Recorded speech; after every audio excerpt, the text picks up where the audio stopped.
お元気ですか？スタジオ羽根です。今日はとっても大切7つの水彩技法を一緒に共有できたらなと思います。他にも塗り方はたくさんあるのですが、技法として7つ、これをいつでも引き出せるようにしておくと便利です。1番、ウォッシュ、普通に塗ることです。塗れました。気をつけないといけないのが、水の量が多くて水たまりになってしまうこと。水のついた筆で触ってしまってにじみできてしまったり、そういったことに注意しましょう。次にウェットインウェット、にじみのことですね。何もついていないところに水打ちしたり、色のついた水を画面に乗せておいたり、そこに絵の具をにじまなかった乗せていったりします。この時に何もついていない水を置くとこんな感じになります。重ね塗りは乾いてからした方がいいので、ちょっと置いておきます。できそうですね。違う色を塗り重ねたり、同じ色をもう一度塗ったり。グラデーション。下に水を打って、濃い絵の具を反対側から徐々になじましていく感じです。続いて拭き取り、リフティング。ティッシュで取ったり、海綿を使って取ったり、直に筆で取っていったり、筆の後ろでスクラッチしてみたり、空の雲を描くときなど、こういったいろんなもので拭き取っていくと仕草が違って面白いですね。ドライブラシ、かすれ表現です。早く動かすとそのかすれが顕著に出やすいです。筆にあまり水気を含まずにこんな感じで動かします。最後にスパッタリング。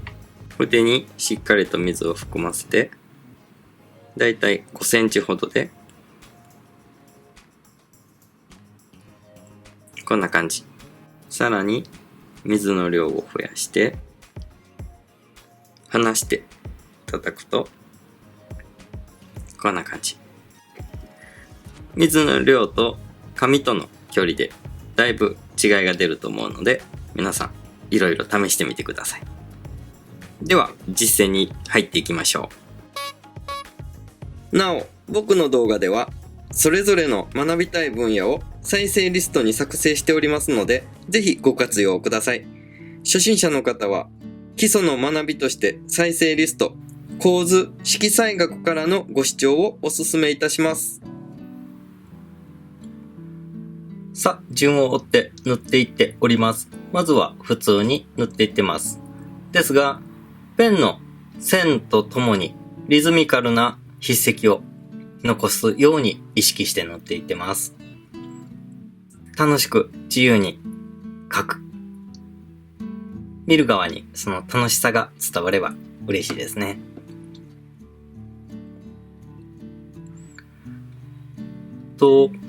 塗り重ねはする予定で塗っているので、いきなり暗い色のせずに、まずは明るいめの色をのせていっています。雨が降っている景色なので、傘差してる人が映ってればいいかなと思いました。そしてグラデーション。近景の近いところから遠くに向かって近くが少し色づいたように描けれたらいいかなと思いました。そしてウェットインウェット。まずは夕食でまず画面の上の方を濡らしておいて、でそこに色を濃い色ですね、雲の部分を塗っていきたいなと思います。遠方なので建物も少しもやがかってる感じにしたかったので、同時に空と建物の円形の建物一緒に塗っております。そして拭き取り。まずは何もついていない筆で拭き取るようにしています。元気にギュッと取ることで光が覗いているような感じになればいいかなと思いそして海面でもや、それも柔らかく取っておきました。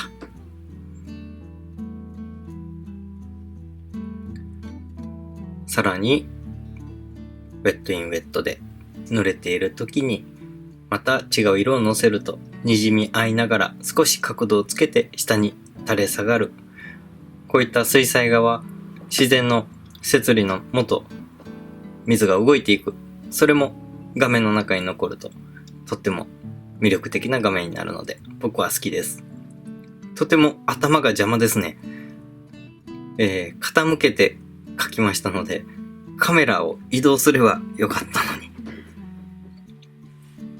失敗しました。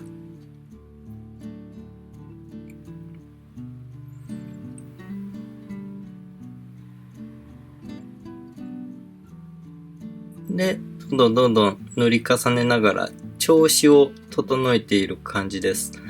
あまり暗い画面になってほしくないので柔らかい色をどんどん乗せていっています。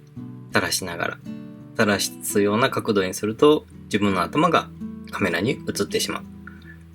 ずっとこれ繰り返しそうですね。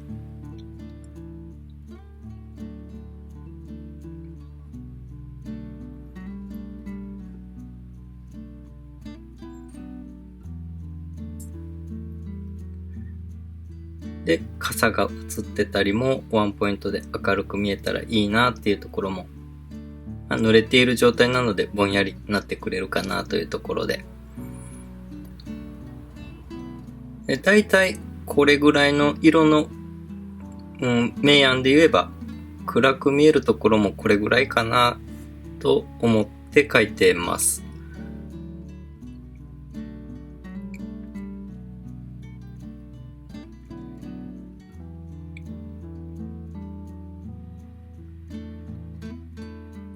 今度また人を描く動画も撮りたいなと思っています。で、建物は大きくパースをきっちりとしすぎないようにしています。あまりきちきちとしすぎると身動きが取れない感じになってしまって窮屈な絵に見えるからですね。これは本当に好みだと思います。僕は、楽しく描きたいので筆の赴くままに。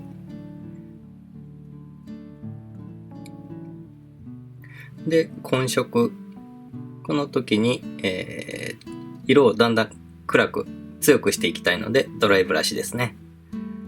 シャッシャッシャッという感じで下に流れる感じ。そして木は上に立ってるので上にもシュッシュッと伸びていく感じ。近見なので少し具体的でいいかなと思います。色がですよ。形はぼんやりでいいかなと思います。絵は面と線でできてます。で、形を取るよりも色を優先的にのせる。形はなんとなくそれがそれらしい形に見えればいいので、ペンも、しっかりと入れてるわけではないです。路面電車の線路がくるーっと向こうに向かって伸びている。これがこの画面の下半分の面白みを支えているポイントですね。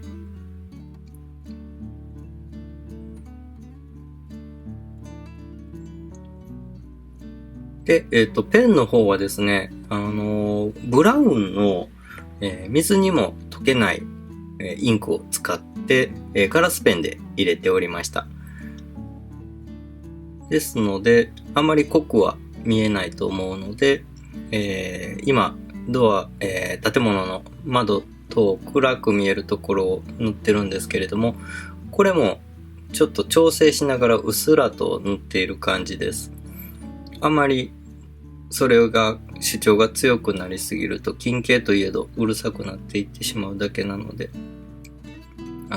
調整しながらです。奥に少し色味のある建物が見えているので、それを描き進めながらバランスをとっていく感じです。重ね塗りですね。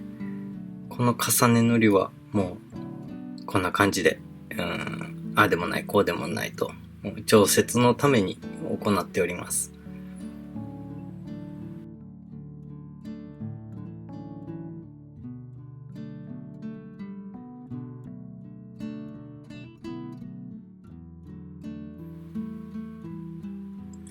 さあ、そして最後にスパッタリング。これで7つの種類の書き分け行いました。いかなる絵でもいつでもどれがふさわしいのか、どの作業がいいのか選ぶと表現力の幅広い作品が生まれます。これはあくまで一例です。皆さんもぜひチャレンジしてみてください。ご視聴ありがとうございました。